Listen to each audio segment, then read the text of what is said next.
আসসালামু আলাইকুম সবাইকে নতুন বছরের শুভেচ্ছা। শুভ সকাল।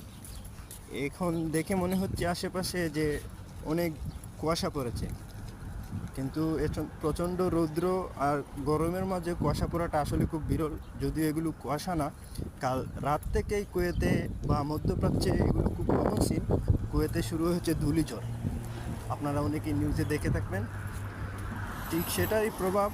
দেখে মনে হচ্ছে আসলে কুয়াশা, কিন্তু আসলে এগুলো কুয়াশা নয়।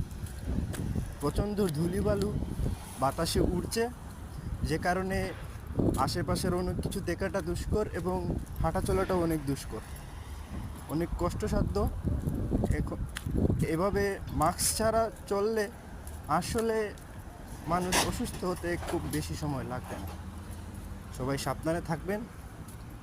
কুয়েতে এগুলো very very common scene, and wear mask, be safe. Thank you for watching my video.